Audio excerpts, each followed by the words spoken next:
복된 저녁에 나오신 여러분들 주님의 이름으로 환영합니다. 다른 때는 잘 모르겠는데 행복목회 세미나 갔다 오면 이 월화수인데 되게 성도님들을 보고 싶은 마음이 좀 큰 것 같습니다. 은혜를 받아서 그런가. 하여튼 여러분 행복하십니까? 뭐 그렇게까지 행복한 건 아니죠. 근데 제가 이렇게 행복해 가서 교회들 이야기 듣고 또 목사님들 얘기 들어보니까 그래도 우리는 되게 행복한 편이구나. 잘 모르십니까? 네. 행복한 줄 믿으시기를 바랍니다. 주님 안에서 더 행복한 교회가 되기를 주님의 이름으로 축원합니다. 네, 오늘 그 가스펠 프로젝트에 나와 있는 우리 본문을 계속 이어가도록 하겠습니다. 진짜 이 행복 세미나 저희 이렇게 수련회 가면 사실 제 마음에 좀 부담이 있는 게, 저희들 가면 이제 장로님들이 말씀을 증거해 주시느라고 장로님들을 말씀 준비하시는데 진짜 수고가 많으시거든요. 진짜 수고가 많으시고 여러분들이 상상하는 것만 이상의 수고가 많으십니다. 그래서 장로님들 말씀을 전해주시는 그런 수고들 정말 잘 전해주시거든요. 제가 뭐 인사치레로 드리는 말씀이 아니라, 여러분들 혹시 어느 교회 장로님들이 이렇게 목사님들 안 계실 때 혹시 말씀 증거하는 거 보시면 정말 우리 교회 장로님들이 말씀 잘 준비해서 증거하신다라는 것을 아실 겁니다. 그렇게 준비하시니까 이제 그렇게 되는 거죠. 그리고 방송실도 진짜 저희가 없는 동안 이제 잠도 못 자고 3일을 하셔야 되기 때문에 이게 진짜 참 수고가 큰데, 그래서 제가 행복목회 세미나 장로님들한테 올해까지만 갑니다, 제가 그렇게 말씀을 드렸는데 또 잘 모르겠어요. 가서 또 은혜를 받고 나보니까 사실 저희도 힘들거든요. 월요일날 가서 지금 이제 수요일날 막 불이 나게 이제 올라와서 이렇게 하는 게 그래도 또 은혜 받는 데는 수고가 필요한 것 같습니다. 그래서 기도하면서 또 교회에 유익이 된다면 함께 또 가장 좋은 것들을 좀 가고자 합니다. 이 자리를 빌어서 저희가 없는 동안 수고해 주신 장로님들, 또 특별히 우리 방송실 다시 한번 감사를 드립니다. 자, 오늘 읽으신 말씀은 예수님의 성장기를 기록한 유일한 본문이 오늘 말씀입니다. 다른 본문이나 다른 성경에는 또 이 예수님의 성장기 때의 일들은 나오지 않고 다 공생이 시작하는 그 30세 무렵에부터 일들의 본문들이 이제 기록이 되어 있죠. 자, 예수님처럼 자라간다. 예를 들어 누구처럼 자라간다라는 것은 그 사람처럼 되거나 아니면 그 사람처럼 살기 위한 조건이 됩니다. 그러니까 이런 거죠. 내가 만약에 A라는 분처럼 살고 싶어, 내가 A라는 분처럼 되고 싶어, 그러면 저희가 A라는 분처럼 자라가야 될 것 아닙니까? 그렇죠? 그러니까 우리가 만약에 예수님처럼 되고 싶고 예수님처럼 살고 싶은 소망이 우리들 안에 있는데, 그렇다면 우리는 예수님처럼 자라는 과정이 우리가 바라는 우리 자녀들에게 있어야 될 줄 믿습니다. 그 얘기를 드리는 거죠. 오늘 본문은 여러분이 아시는 것처럼 아이 예수가 소년 예수로 자라는 과정을 요약한 본문입니다. 아이 예수가 소년 예수, 청소년 예수, 이제 어떤 자신에 대한 그 인간적인 정체성이 생기고 이제 성인으로 진입하는 그런 때까지의 과정을 딱 요약한 본문이 오늘 읽으신 본문입니다. 그래서 여러분, 이 본문을 보통 주일학교 학생들의 교육이나 또 어린아이들에게 적용하곤 하지만, 이 본문을 조금 더 진지하게 생각을 해보면 이 본문이 우리 성인 신자들의 성숙과 성장, 조금 더 나아가서 인간의 성장과 성숙이란 무엇인가에 대한 정말 중요한 교훈과 기준들을 일찌감치 제시하고 있는 본문이라는 생각들을 하게 됩니다. 뭐 교육학이나 또 뭐 사람의 행복이나 또 뭐 어떤 심리학이나 이런 것들을 공부하고 나서 이 본문을 다시 보면, 이 본문에서 언급한 내용들이 그냥 그리스도인을 넘어서 한 신자의 성장과 성숙, 인간의 성장과 성숙을 관련된 본문이구나라는 것들을 알게 된다는 거죠. 자, 우리가 이 본문을 통해서 특별히 성인 신자들이 우리가 생각해야 될 것은, 자, 인간의 몸이 더 이상 자라지 않는다고 해서 육체의 기능이 이제는 그런 말씀 하시죠. 목사님, 작년이 다르고 또 뭐가 달라요? 올해가 달라요. 뭐가요? 몸이. 그런 나이가 되었다고 하더라도 사실은 성장과 성숙이라는 과제가 끝나는 것이 아니다라는 것입니다. 성경적으로 보면, 자, 인간에게 몸은 도구일 뿐입니다. 그리고 사실은 인간의 진정한 본질은 몸에 있는 게 아니라, 외모에 있는 게 아니라 그 사람의 진정한 본질은 어디에 있습니까? 보이지 않는 내면에 있는 거죠. 우리가 말하는 겉사람, 육체와 다르게 우리 내면의 성장과 성숙은 평생토록 지속될 수 있으며 지속되어야 한다는 것이 성경의 도전입니다. 몸의 힘도 중요합니다. 하지만 그것보다 더 내면의 힘, 우리 영혼의 힘이 우리가 행복하고 훌륭한 삶을 사는데 더 중요하다라는 것입니다.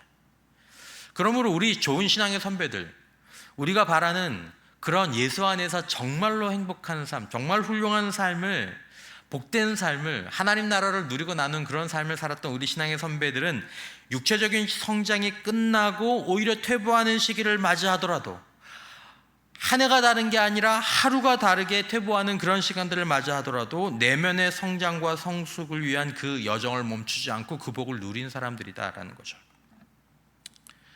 내면의 성장과 성숙은 육체와 다르게 계속 진행될 수 있고 그 결과도 꾸준히, 오히려 육체적인 결과보다 더 아름답게 나타납니다. 그러니까 육체 훈련은 뭐 살이 좀 빠지고 얼굴이 조금 예뻐지고 그 정도일지 모르겠지만 내면의 성장과 성숙은 삶 전체에 굉장히 큰 영향을 주게 된다는 것입니다. 우리가 잘 아시는 고린도후서 4장 16절에 보면 사도 바울이 이렇게 얘기합니다. 그러므로 우리가 낙심하지 아니하노니 우리의 무엇은 낡아지나 겉사람, 육체, 기억력, 이것도 겉사람일 수 있습니다. 하지만 우리의 속사람은 어떻게 새로워진다고요? 날로 새로워진도다. 어제보다 오늘이 더 좋고 오늘보다 내일이 더 기대되고 이번 달보다 다음 달이, 올해보다 내년이 우리의 속사람이 더 아름다워지고 더 새로워지는 은혜, 우리가 이것들을 마음에 품어야 될 줄 믿습니다. 그렇게 될 수 있다는 거죠. 여러분, 말씀을 드리고 싶은 내용은 신자에게, 그리고 인간에게 이런 내적인 성숙은 지혜롭고 훌륭하고 영적인 삶을 살게 하는데 필수적이고 바로 그 기능을 바로 이것이 한다라는 것입니다. 그러니까 여러분, 행복은요, 진짜 행복은, 그리고 진짜 인생을 아름답게 사는 이 성공의 길은 육체적인 것에 달려있지 않습니다. 여기는 돈도 마찬가지입니다. 명예나 지위도 마찬가지입니다. 그거에 달려있는 게 아닙니다.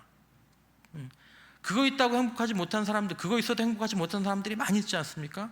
왜냐하면 그분들이 가장 중요한 무엇을 놓쳤기 때문에? 내적 성숙을 놓쳤기 때문이죠.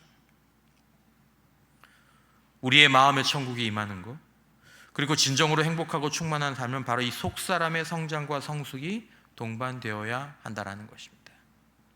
자, 그런 점에서 아이 예수가 소년 예수로 성장하고 성숙하는 이 말씀은 우리 아이들을 기르는 부모뿐만 아니라 교사나 지도자들뿐만 아니라 우리 자신을 위한 묵상과 기도의 제목도 실제적으로 준다라는 사실을 기억하면서 오늘 이 저녁에 교훈을 삼고자 하는 것입니다. 자, 오늘 본문은 아기 예수의 성장이 우리가 생각하는 것처럼 잘 큰다라고 얘기할 때 한 면이 아니라 여러 면에서 이루어졌다라는 것을 말씀하고 있습니다. 이것은 무엇입니까? 한 인간의 성장을 바라볼 때 우리는 이 여러 면을 함께 보면서 이것들이 함께 성장해야 된다는 사실을 알고 있어야 한다는 것이죠. 대표적으로 보면 40절 말씀을 보면 아이가 자라며 강하여지고, 애 잘 큰다, 이것만 가지고 끝나는 게 아니라 무엇가 충만하다고요? 지혜가 충만하고 하나님의 은혜가 그의 위에 있었다라는 것입니다. 또 51절부터 52절 말씀에 보면 예수께서 함께 내려가사 나사렛에 이르러 순종하여 받드시더라. 그 어머니는 이 모든 말을 마음에 두니라. 예수는 지혜와 키가 자라가며 하나님과 사람에게 더욱 사랑스러워 가시더라.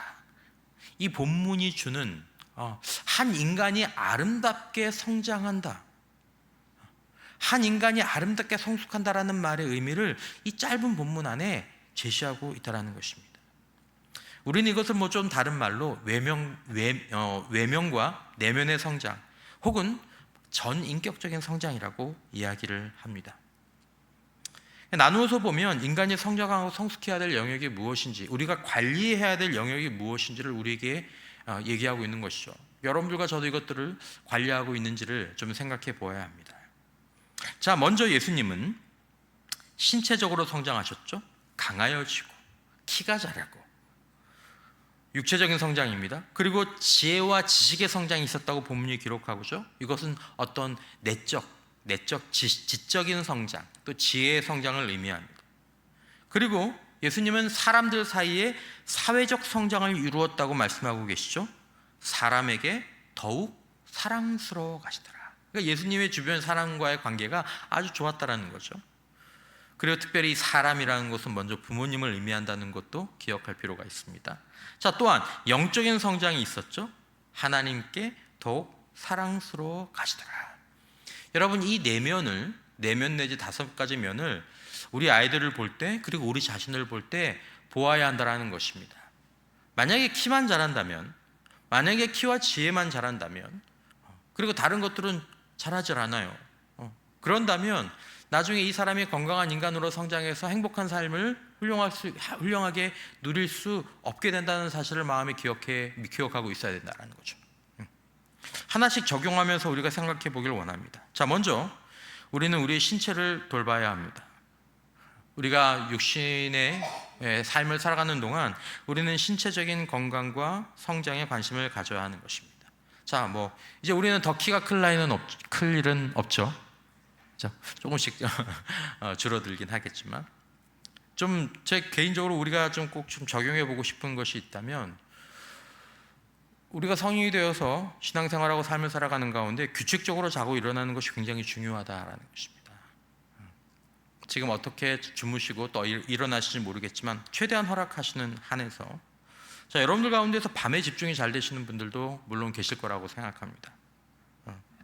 그러나 제가 진짜 자기계발서, 성공, 이렇게 행복, 이런 책들 하여튼 조금은 많이 읽어봤는데, 그 책들의 거의 대부분 하는 얘기 중에 하나가, 푹 자고 새벽에 일어나서 일할 때의 효율과 집중력은 밤 시간에 피곤한 몸으로 하는 것과는 비교할 수가 없다라는 것입니다.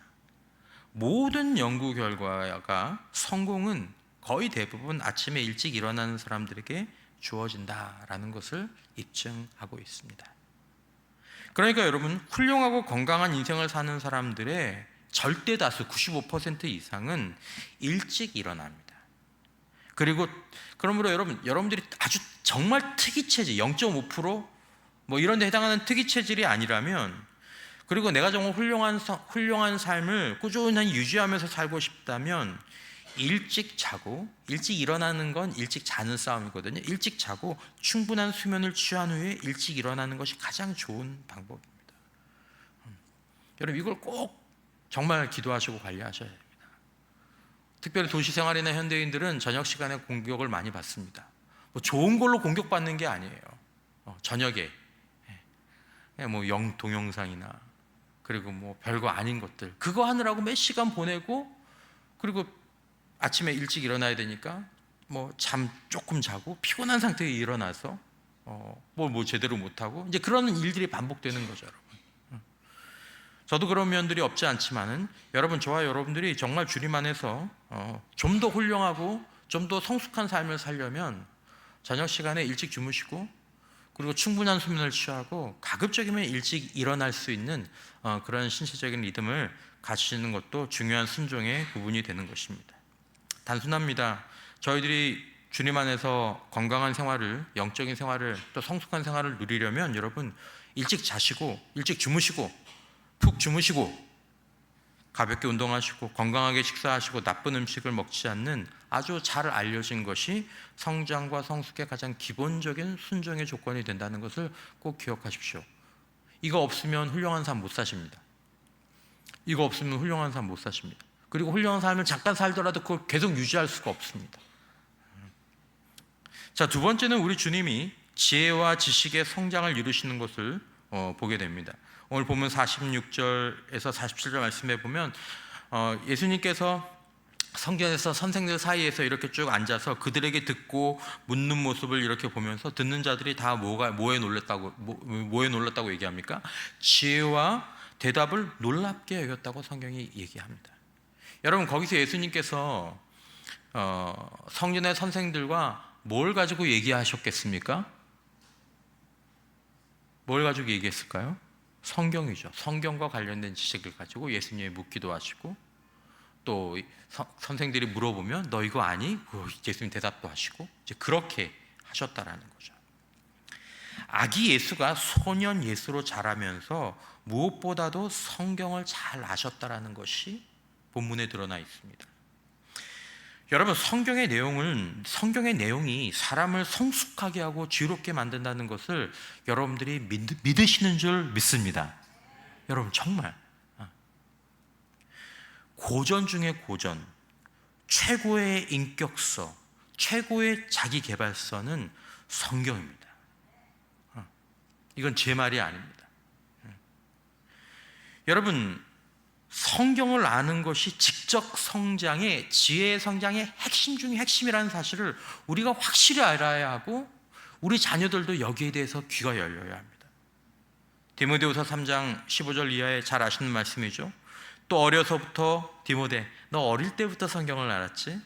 성경은 너로 하여금 그리스도 예수 안에 있는 믿음으로 말미암아 구원에 이르는 지혜가 있게 하느니라. 뿐만 아니야, 모든 성경은 하나님의 감동으로, 하나님의 성령으로, 영감으로 된 것이기 때문에 교훈을 주고, 때로 책망을 줘서 바르게 해주고, 의로 교육해서 하나님의 사람으로 온전하게 잘 갖춰지게, 충분하게 하고 모든 선한 일을 행할 능력. 여기서 말하는 이 선한 일은 착한 일만 얘기하는 게 아닙니다. 여기는 성공도 들어가고요, 여기는 행복도 들어갑니다. 그 능력을 갖추게 한다라고 얘기를 하고 있습니다. 여러분, 성경에 가장 충실했던 사람들이 인생에서도, 가정에서도 세상적인 것이나 영적인 것이나 이 모든 것을 이루기에 복된 삶을 산 경험과 데이터가 우리들에게 있는 줄 믿습니다. 우리 자녀들이, 이 저녁에 나온 우리 청소년들이 꼭 아셔야 합니다. 예수님은 성장 과정에서 성경을 읽고 배우고 성경의 이야기를 나누시면서 자라셨습니다. 자녀를 키우실 때, 손주 손녀를 바라보고 보실 때 영어책, 수학책 그것도 해야 되지만 그 책들보다 성경을 가르치고 배우는 일에 열심을 반드시 내어야 한다는 것입니다. 자녀들에게도, 우리 자신에게도. 이번에 행복 세미나 가서 목사님이 이제 그런 얘기를 하시더라고요. 자기가 그러니까 사랑의 교회가 올해도 39년, 아마 내년에 40주년 되는데, 그 초창기 멤버 가운데 자녀를 키우시던 이렇게 여집사님 세 가정에 이제 얘기를 하면서 정말 한 가정의 집사님은 이제 거의 계층 멤버인데, 정말 어려운 가운데 있어서도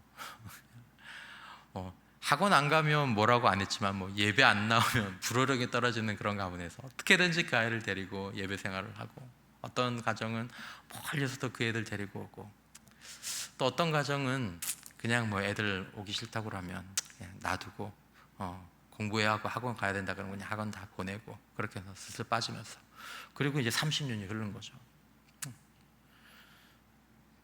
결론에 대해서는 더 얘기할 필요가 없습니다. 앞에 말씀드렸던 그 두 가정의 자녀들은 다 믿음 안에서 복된 가정을 이루고, 물론 예외들도 있겠죠. 하지만 통계적으로 보면 대부분 그렇습니다. 여러분, 교회에서도 보십시오. 우리도 이제 40년이 넘는 역사를 가졌기 때문에 결국 그렇게 해서 자란 아이들과 그 아이들의 가정들, 또 그렇지 못했던 가정들, 교회 생활, 사실은 더 본질적으로 여러분, 교회 생활보다는 저는 성경이라고 더 말씀드리고 싶습니다. 성경을 가까이 하는 것이 하나님이 가까이 하는 건 줄 믿으시기를 바랍니다. 성경을 가까이 하는 게 하나님을 가까이 하는 것입니다. 이제 멀리 공부하러 가는 우리 아이들도 있지만은, 아이들이 멀리 가서도 매일매일 그 아이들이 기도하는 마음으로 성경을 한 장, 두 장씩 읽는다면, 그 아이들은 그 시간에 계속 부모님은 멀리 있어도 하나님을 가까이 만나는 것입니다. 성경을 가까이 하는 것이 성령을 가까이 하는 것입니다. 아이들이 어릴 때부터 성경을 많이 알고 나면, 어릴 때 어느 정도 성경을 알고 나면 그 성경이 존재로 들어가거든요. 저 같은 경우는 존재로 들어가는 사람입니다. 그렇다고 제가 성경의 사람이라는 뜻이 아니라, 성경의 내용을 잊어버리고는 내가 정신을 잃지 않는 한, 어릴 때 그렇게 매년마다 성경고사 보회 본다 그래가지고 그거 성경고사 대회 보려고 합숙 훈련하면서 애들하고 밥 먹으면서 52주 성경 암송하고 사람 이름 외우고 그러면서 했던 그것들이 내 안에서 지금도 교훈과 책망과 지혜와 인간의 존재에 대해서, 인생에 대해서 이렇게 빛을 비춰주고 있는 거죠. 그 내용이 반드시 그들의 인생에 영향을 줍니다. 반드시, 여러분. 그래서 여러분, 우리 자녀들에게 뭐 성경 암송대회나 성경 시험 등 뭐 그런 것들, 부정적인 요소, 뭐 거기서도 막 경쟁적이고 학교에도 시험에 시달렸는데 교회에서도 무슨 시험이에요? 그거 없애요. 저 100% 동의하지만 여러분, 그걸 없애가지고 아이들이 성경을 집중해서 보고 막 생각하고 외우고 이렇게 할 동기부여가 사라지는 건 저는 반대입니다. 좀 부정적인 거 좀 제하더라도, 야, 이렇게 하니까 엄마가 돈도 주시네, 뭐 아니면 야, 선물도 받네, 막 사람들이 잘했다 신상도 해주네, 야, 신난다, 재밌다, 그렇게 해서라도 하는 거. 다음 주에 우리 특세할 때 아이들 영성 장학금 줬지만 그것에 대해서 다소 조금 그런 분들도 계실 겁니다. 저한테 와서 얘기는 안 해주시니, 그렇게 얘기 안 해주시니까 너무 감사한데, 그렇게 여러분 이해해 주시면 됩니다. 그렇게 해서 아이들이, 나는 어릴 때 특세를 갔었어, 완주했었어, 그렇게 해서 받았었어 라는 그런 경험들, 또 들었던 어떤 말 하나, 함께 찬양했던 그 몸에 새긴 그 기억들이 얼마나 중요한지 모른다는 것입니다. 여러분, 성경이 있었기 때문에 예수님이 계셨다는 사실을 기억해 주십시오. 예수님이 성경을 가까이 하셨기 때문에 예수님 같은 그 삶이 있었다는 걸 예수님께 보여주시는 것입니다. 성경이 있어야 예수님 같은 인격과 삶이 있습니다. 그러므로 성경을 읽지 않고 가까이 하지 않는 그리스도인은 신앙생활을 제대로 할 수가 없습니다. 제대로 할 수가 없습니다. 그러니까 성경 중심의 교육, 성경 중심의 신앙생활이 꼭 필요하다는 것입니다. 그러므로 우리 모두가 다시 한번 이 저녁에 우리가 잘하고 계시지만은 다시 한번 성경을 내 매일의 삶으로 가져올 수 있기를 바랍니다. 자녀들에게 공부도 중요하지만 성경을 읽고 생각하고 배울 수 있는 계기를 마련해 주십시오. 동기를 부여해 주시기 바랍니다. 나중에 그 아이들이 교회 떠나고 손주 손녀들이 교회에서 만나지 못하는 그런 일들을 원하시는 것이 아니라면 많이 돌아오지 못합니다. 여러분, 비난하는 건 아닙니다. 아직도 여전히 기도 가운데 계신 자녀들이 계신 것들을 압니다. 계속 하십시오. 성경을 무시하면 저와 여러분들의 인생, 우리 자녀와 우리의 인생 가운데 어려움이 찾아오고, 돈과 명예와 지위와 건강보다 먼저 하나님의 말씀인 성경을 자녀들과 우리 인생에 꼭 가까이 해야 된다는 것을 다시 한번 마음의 기도의 제목으로 품어주시는 저녁 되시기를 바랍니다. 자, 세 번째로 사람들에게 사랑받는 사람이 되어야 한다는 거죠. 이거는 이제 현대로 들어오면서 좀 아실 거예요. 사회적 성장이 이루어져야 된다는 거죠. 예수님이 자라면서 사람들에게 사랑을 받았다. 예수는 지혜와 키가 자라가며 하나님과 사람에게 더욱 사랑스러워 가시더라. 너무 아름다운 표현이죠. 근데 여러분, 그 본문 바로 앞에 굉장히 중요한 언급이 나옵니다. 성경학자들이 공통적으로 중요하게 보는 본문입니다. 51절에 예수께서 함께 내려가사 나사렛에 이르러 순종하여 받드시더라. 순종하여 받. 여기서 말하는 이 순종, 헬라어로는 사실 복종이라는 의미에 더 가깝습니다. 요즘 부모님들은 자녀들의 사회적 관계가 성장하는 것이 매우 중요하다는 것을 잘 알고 있습니다. 아주 관심이 많죠. 이제는 알아요. 옛날에는 몰랐는데 이제는 알아요. 우리 애가 아무리 공부를 잘하고 아무리 외모가 좋아도 관계성이 좋지 못하면 얘 성공 못해, 얘 행복 못해. 그 관계성을 잘해주려고. 여러분, 사람에게 사랑받고 사회성이 좋은 사람이 되기 위한 첫 번째 훈련이 무엇입니까? 성경이 얘기하고 있는 첫 번째 훈련, 순종의 훈련입니다. 순종. 여러분, 자녀들에게 순종의 훈련을 시키셔야 합니다. 예수님이 순종하셨다는 이 말씀은 복종이라는 말씀입니다. 인격을 억압하라는 뜻이 아닙니다. 권위와 질서를 존중하는 훈련이 순종의 훈련입니다. 예수님은 가장 먼저 부모님에게 순종하고 복종하는 소년으로 자랐습니다. 부모님에게만 그랬겠습니까? 여러분, 사회적 성공은 권위와 질서를 잘 이해하고 지키는 데서 옵니다. 그 흐름을 잘 아는. 그러니까 여러분, 자녀를 사랑하고 존중하되 부모에게 복종하고 순종하는 것을 가정에서 훈련시키셔야 된다는 것입니다. 공부는 잘하고 열심히 하는데 그거 한다고 어머니 아버지한테 말 이상하게 하는 거 그냥 내버려두고 큰일 나는 겁니다. 주님 안에서 부모님과 선생님, 주님 안에서 권위자에게 순종하는 것이 몸에 배어있는 사람이 여러분 사랑을 받습니다. 제가 언젠가도 말씀을 드렸죠. 여러분, 교회에서 사랑받는 아이들, 또 사회에서 사랑받는 사람들 여러분 잘 보십시오. 권위에 굉장히 순종적인 사람들입니다. 권위와 잘 화합하는 사람들입니다. 그런 사람들이 사랑을 이루어요. 성경적으로도 마찬가지입니다. 주 안에서 부모에게 순종하지 못하는 사람은 하나님께 순종하지 못합니다. 주 안에서 권위를 존중하지 않는 사람은 하나님의 권위에도 순종하지 못합니다. 그러니까 복을 못 받는 거죠. 인생이 자기 마음대로 가는 거죠. 어떤 부모들은 자녀들이 어릴 때부터 반항하도록 키웁니다. 반항하도록. 야, 말해. 네 뜻을 확실히 얘기해. 자존감하고 자기중심주의를 혼동하시면 안 됩니다. 건강한 순종을 가르치고 자녀들이 가정, 교회, 학교, 사회에서 순종하는 자로 성장하는 것을 반드시 가르쳐 주십시오. 너는 선생님 말씀 잘 들어라. 넌 선생님께 인사 잘해라. 어려운 일이 있으면 부모에게 얘기했지만 넌 어디 가든지 인사 잘하고 남들을 먼저 좀 배려하고 그러면 그 아이들이 사람에게 사랑을 받고, 여러분 52절 말씀은 사람에게 사랑을 받는 사람이, 그러니까 건강한 사랑을 받는 사람이 누구에게도 사랑을 받습니까? 하나님에게도 사랑을 받습니다.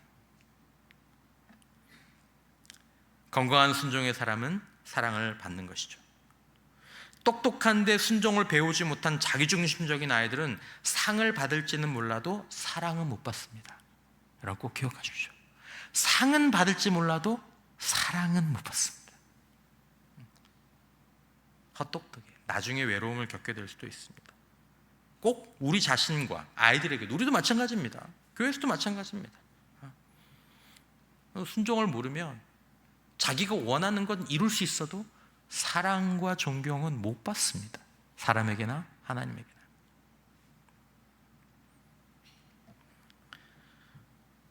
사랑은, 인격적인 존재들은 순종을 통해서 사랑을 받는다는 사실을 꼭 기억하십시오. 인격적인 존재들은, 사람이든 영이든. 사단이 왜 복을 못 받았습니까? 인격적인 존재인데 순종을 못하니까 사랑을 못 받는 거죠. 자, 마지막으로 예수님은 영적으로 건강하셨습니다. 영적으로 건강하다는 것은 여러분 아신 것처럼 하나님과 바른 관계, 순종의 관계, 사랑의 관계 속에 있다는 것을 의미합니다.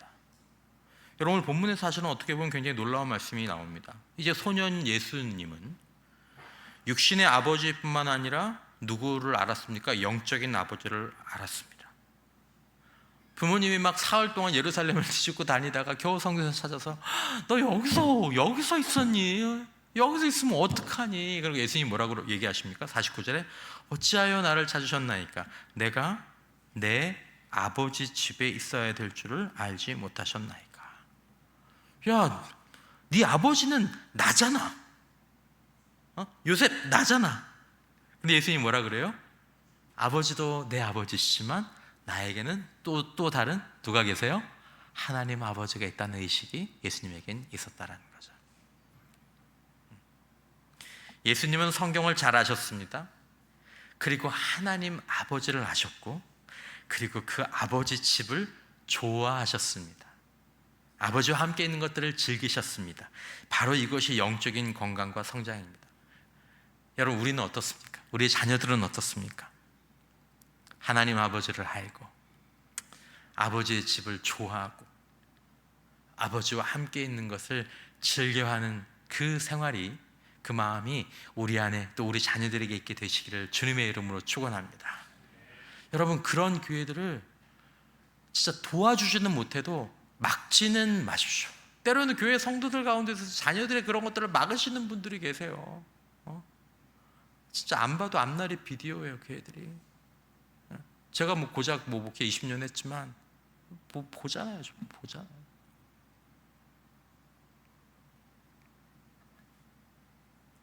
아이들에게 하늘의 아버지 너를 우리를 통해 이 땅에 태어나게 하신 하나님 아버지가 계신다는 사실을 늘 얘기해 주십시오. 너한테는 하나님 아버지가 계셔. 너한테 하나님 아버지가 계셔. 그 아버지를 아는 사람이 영적인 생명이 있는 사람입니다. 예수님은 아버지의 집에 계셨고, 예수님은 아버지 하나님과 어릴 때부터 함께 계셨고, 그것을 원하셨습니다. 그것이 바로 예수님처럼 되고 예수님처럼 사는 삶입니다. 우리도 그래야 예수님처럼 되고 예수님처럼 살 수 있습니다. 가장 온전한 인간, 최고의 삶을 사는 방법은 그가 사업가든 사역자든, 이거는 예수님이나 사역자가 될 사람한테만 해당되는 게 절대로 아닙니다. 어떤 삶을 살게 되든 건강하고 훌륭하고 행복한 삶을 살고 싶다면 하나님 아버지를 알아야 하고, 예수님처럼 하나님 아버지와 함께 있는 시간을 사모해야 하고, 그것들을 매일 가져야 합니다. 하나님의 집을 가까이 해야 되는 거죠. 여러분, 인생에 어떤 시련이 와도 하나님 아버지를 바라보며 예배하고 찬양하는 일을 중단하지 않는 여러분 되시기를 축원합니다. 정말 일주일에 주일 예배만큼은, 일주일에 한 번의 예배만큼은 뭐 정말 1년에 한두 번 어떻게 휴가를 가거나 그럴 수는 있지만, 그거만큼은 내가 목숨을 걸고 지키는, 이거는 내가 인생에서 절대로 놓지 않는다. 매일 10분이라도 기도하면서 하나님 아버지와 함께하고, 매일 한 장이라도 성경을 읽으면서 하나님의 생각과 마음과 지혜를 배우는 것이죠. 그러면 하나님 아버지께서 함께 하시는 그 삶의 복, 지혜, 불행과 재난을 피하고 물과 불 가운데에서 그 시험을 이길 수 있는 길과 방법이 그 예배와 기도와 말씀 가운데서 주어질 줄 믿습니다. 하나님 아버지를 놓치지 마십시오. 그것은 모든 것을 다 놓치는 것입니다. 여러분, 예수의 부모는 오늘 본문 41절 42절에 보면, 그의 부모가 해마다 6월절이 되면 예루살렘으로 가더니 예수께서 12살 되었을 때 그들이 이 절기의 관례를 따라 올라갔더라. 성경학자들이 12살 때 예수님이 처음 성전에 올라가는 것이 아니라 그 전에도 예수님을 데리고 이 부모가 올라갔다라는 거예요. 그게 정확하지 않다 하더라도 그의 부모는 해마다 6월절이 되면 예루살렘으로 가는 사람이었습니다. 부모가 예배하는 모습 뒤를 보면서, 부모가 봉사하고 섬기는 모습 뒤를 보면서, 부모가 하는 말과 생각 뒤를 보면서 아이들이 따라갑니다. 어쩔 수 없습니다. 예수의 부모는 예수님에게 영적 환경을 제공했습니다. 부모와 어른의 책임은 영적인 환경을 제공하고 그곳에 계속 노출시키는 것입니다. 힘들지? 그래도 같이 예루살렘에 가자. 우리 아빠는 어디 갔어? 아유, 뻔하지. 교회 갔겠지. 아유, 우리 엄마 어디 갔어? 아유, 뻔하지. 기도하러 갔겠지. 하나.